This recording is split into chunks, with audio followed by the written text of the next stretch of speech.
नमस्कार दोस्तों, मैं सुरेश सिंह आपके सामने फिर उपस्थित हुआ एक नए वीडियो के साथ, एक नए टॉपिक के साथ। दोस्तों, आज का टॉपिक है हम लोगों का मौलिक अधिकार यानी मूल अधिकार।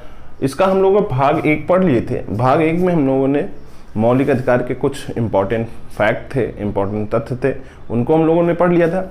उसके साथ साथ हम लोगों ने 3 मौलिक अधिकार पढ़ लिए थे। कौन से? समता का अधिकार, स्वतंत्रता का अधिकार और शोषण का अधिकार। ठीक है, ये 3 मौलिक अधिकार पढ़ लिए थे। अब हम लोग पढ़ेंगे आज जो मौलिक अधिकार बाकी बचे हैं। कौन कौन से बचे हैं? धर्म की स्वतंत्रता का अधिकार, सांस्कृतिक और शिक्षा का अधिकार, संबंधी अधिकार और संवैधानिक उपचारों का अधिकार। ठीक, ये 3 अधिकारों के बारे में हम लोग आज डिटेल में पढ़ेंगे। ठीक दोस्तों, अगर चैनल को नहीं सब्सक्राइब किए हैं तो सब्सक्राइब कर लीजिएगा, बेल आइकन को जरूर प्रेस कर लीजिएगा और अपने ज़्यादा से ज़्यादा दोस्तों को शेयर करिएगा। ठीक है दोस्तों, चलिए फिर स्टार्ट करते हैं और वीडियो को अंत तक देखिएगा। वीडियो कैसा लगा कमेंट बॉक्स में जरूर बताइएगा। ठीक दोस्तों,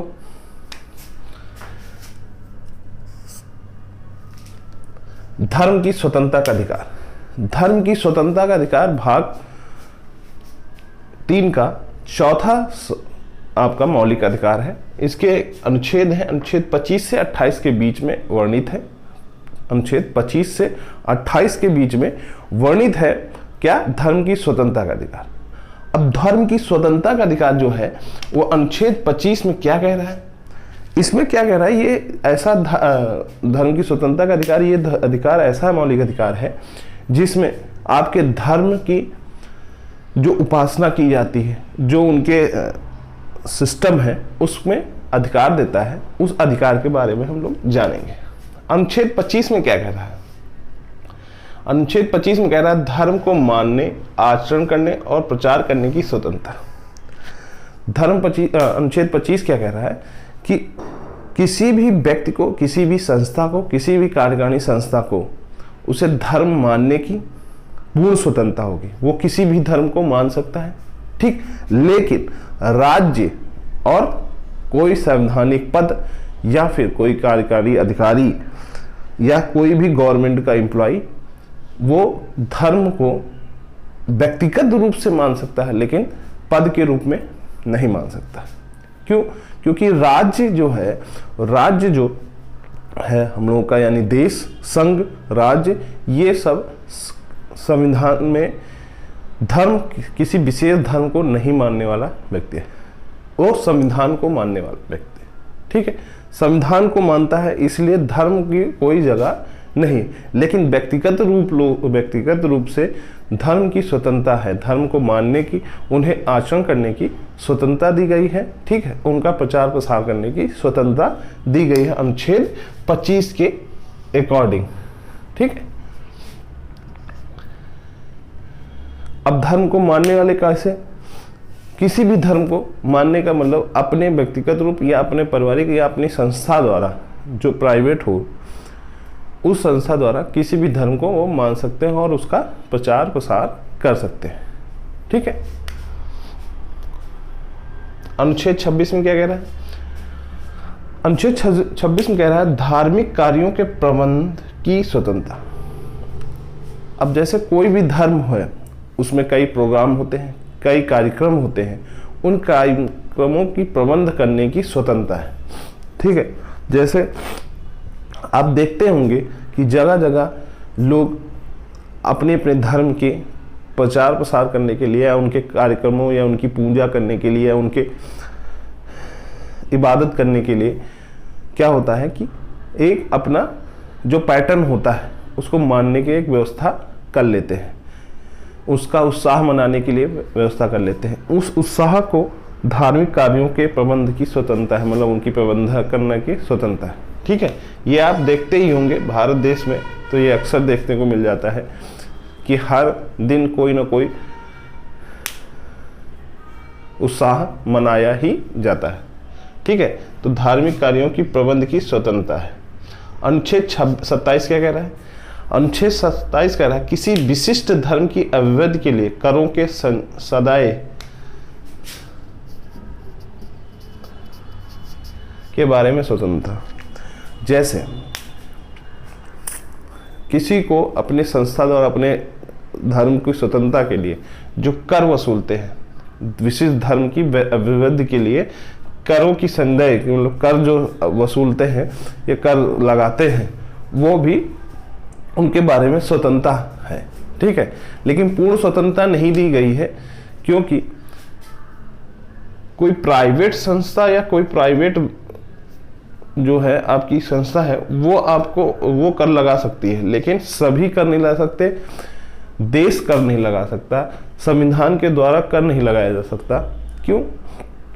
क्योंकि वो एक विशिष्ट धर्म के अभिवृद्धि के लिए ही किया जा सकता है, ठीक। अनुच्छेद 27 में वर्णित है। अनुच्छेद 28 में क्या वर्णित है? अनुच्छेद 28 में वर्णित है कुछ शिक्षा संस्थानों में धार्मिक शिक्षा या उपासना में उपस्थित होने के बारे में स्वतंत्रता।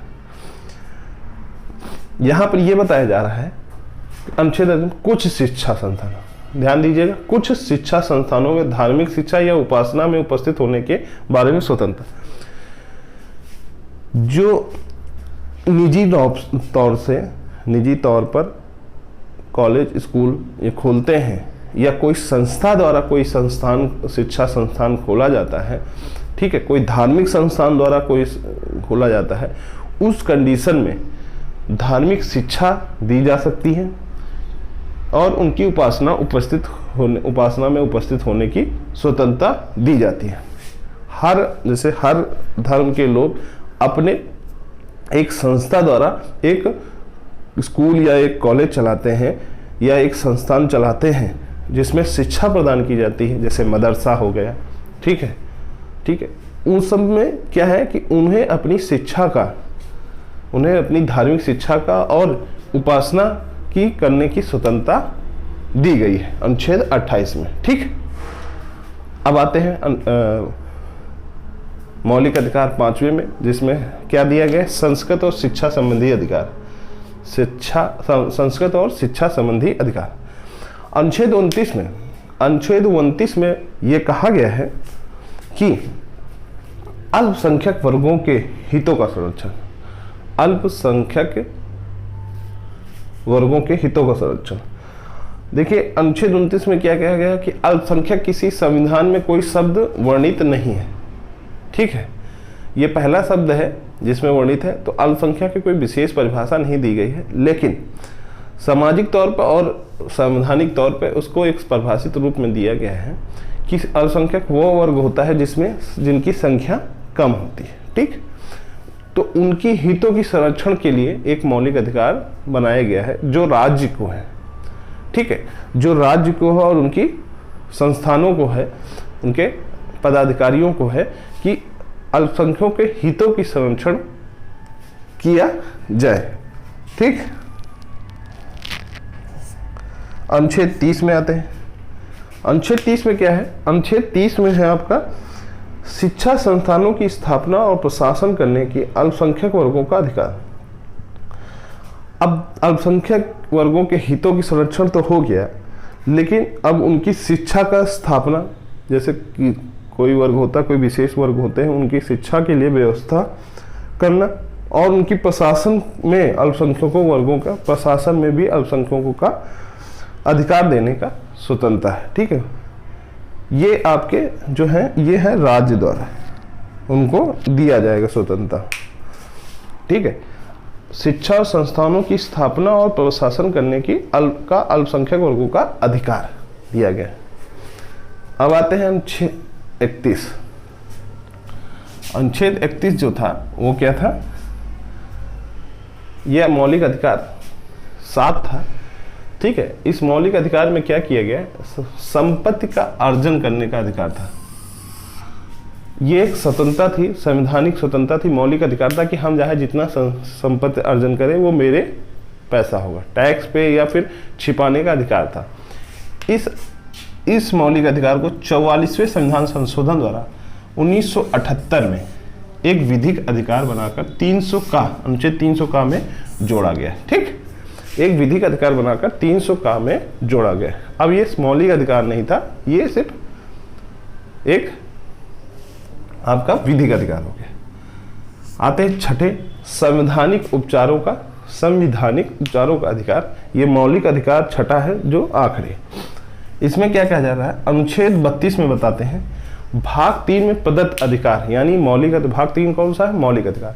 भाग 3 में प्रदत्त अधिकारों को परिवर्तित करने का उपचार, ठीक है। इसी को भीमराव अंबेडकर ने मौलिक अधिकार संवैधानिक उपचारों को संविधान की आत्मा कहा है। क्या कहा है, संविधान की आत्मा कहा है। अनुच्छेद 32 भाग 3 में प्रदत्त अधिकारों को परिवर्तित करने का उपचार, इसी में भीमराव अंबेडकर ने इसी को संविधान का आत्मा कहा है, संविधान की आत्मा। यानी जो भाग 3 में है, यानी मौलिक अधिकार जितने हैं, प्रदत्त अधिकार जो हैं वो परिवर्तित कर सकते हैं, करने का उपचार दिया गया है। उसमें विवरणित किया गया है कि कैसे संविधान के उपचारों को, संविधान के मौलिक अधिकार जो दिए गए हैं उनको परिवर्तित किया जा सकता है, संसद को शक्ति दी गई, ठीक है। इसी में ये बहुत इंपॉर्टेंट फैक्ट है, आत्मा कहे हैं भीमराव अंबेडकर ने, भीमराव अंबेडकर ने, ठीक। संविधान की आत्मा, संविधान की आत्मा कहा है भीमराव अंबेडकर ने। अनुच्छेद 33 में है भाग 3 में प्रदत्त अधिकारों का बलों आदि को लागू करने में संसद की शक्ति। जो मौलिक अधिकार हैं, उन मौलिक अधिकार यानी भाग 3 में प्रदत्त जितने मौलिक अधिकार हैं उनको बलों द्वारा सख्ती से लागू करने की शक्ति है किसके पास, संसद को दी गई है, संसद की को शक्ति दी गई है, ठीक। अब अनुच्छेद 34 में आते हैं, जब किसी क्षेत्र में सेना विधि प्रदत्त है तब भाग 3 में प्रदत्त अधिकारों का निर्बंधन। ऐसे कई क्षेत्र होते हैं या कभी आपातकालीन स्थिति होती है, उस कंडीशन में जब सैनिक सेवा शुरू होती है या सैनिक का शुरू होता है, सेना विधि शुरू होती है, सेना के नियम कायदा शुरू होते हैं, उस कंडीशन में जो मौलिक अधिकार दिए गए हैं उनको स्थायी रूप से या अस्थायी रूप से निर्बंधित कर दिया जाता है। निर्बंधित इन सेंस रोक दिया जाता है, समाप्त किया जा सकता है, ये सब किया गया, सिर्फ अस्थायी रूप से, स्थायी रूप से नहीं किया जा सकता, ठीक है। तो उस कंडीशन में अनुच्छेद 34 में इस चीज के बारे में बताया गया है। अब अनुच्छेद 35 में बताया रहा है भाग 3 में उपबंध को प्रभावी करने की विधि।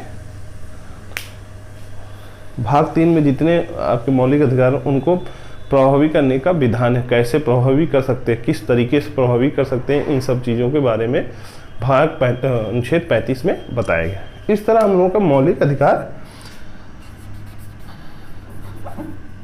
अधिकार कंप्लीट हो गए हैं। लोग मूल अधिकार भी कहते हैं, इसलिए इसको मौलिक अधिकार समझिए या मूल अधिकार, बात एक ही है, ठीक है। कंप्लीट हो गए। अब इनको प्रभावी करने के लिए अनुच्छेद 35 और अनुच्छेद 32 को प्रभावी करने के लिए क्या किया गया है, अनुच्छेद 32 और में उच्चतम न्यायालय, अनुच्छेद 32 में उच्चतम न्यायालय और अनुच्छेद 226 के तहत उच्च न्यायालय में रिट जारी कर भी ये चीज़ें लागू की जा सकती हैं। कौन कौन सी रिटें हैं ये जानना जरूरी है। रिट जारी करके भी इस मौलिक अधिकार को लागू कर सकते हैं, ठीक, प्रभावी बना सकते हैं। परमादेश, परमादेश उच्चतम न्यायालय द्वारा या फिर उच्च न्यायालय द्वारा अपने अधीनस्थ न्यायालयों को या अपने अधिकारी पदाधिकारियों को, उच्च पदाधिकारी द्वारा निम्न पदाधिकारी को आदेश देकर उसे लागू कर सकते हैं। रिट जारी करते हैं, आदेश देकर जारी कर सकते हैं, उसे परमादेश रिट कहते हैं। प्रतिषेध, जैसे कोई वर्क कर रहा है उच्चतम न्यायालय द्वारा उच्च न्यायालय को या उच्च न्यायालय द्वारा अधीनस्थ न्यायालयों को या पदाधिकारियों को, उच्च पदाधिकारी द्वारा निम्न पदाधिकारी को प्रतिषेध द्वारा किसी कार्य को रोक कर या मौलिक अधिकार जो हनन कर रहे हैं उनको रोक कर उस चीज़ पर रिट जारी कर सकता है, प्रतिषेध रिट। इसी तरह उत्प्रेषण रिट है। उत्प्रेषण रिट है कि किसी अधीनस्थ न्यायालय द्वारा सूचना न प्राप्त होने पर ये उच्च न्यायालय उच्चतम न्यायालय अपने अधीनस्थ न्यायालय द्वारा उस सूचना न प्राप्त होने पर जारी करती है कि ये इस चीज़ की सूचना हमें प्राप्त की जाए या तुरंत उसे प्रमाणित किया जाए। ठीक है, इस प्रोसेस को करने के लिए एक रिट जारी की जाती है, जो क्या की जाती है, उत्प्रेषण रिट। ठीक है, इसी लास्ट है आपका अधिकार प्रच्छा। किसी पदाधिकारी द्वारा या अधीनस्थ अपने उच्चतम अधिकारी से निम्नतम अधिकारी या उच्च न्यायालय द्वारा अधिकारी को एक प्रतिकृत या वारंट द्वारा जारी करके उस चीज़ के बारे में जानकारी दे सकता है, वो ले सकता है। ठीक है, ये 5 रिट है, ये भी बहुत पूछी जाती है। अनुच्छेद 32 द्वारा, ये याद कर लीजिएगा, अनुच्छेद 32 द्वारा उच्चतम न्यायालय द्वारा रिट जारी की जा सकती है और अनुच्छेद 226 के तहत उच्च न्यायालय द्वारा रिट जारी कर सकते हैं। ये वेरी इंपॉर्टेंट फैक्टर है। ठीक दोस्तों,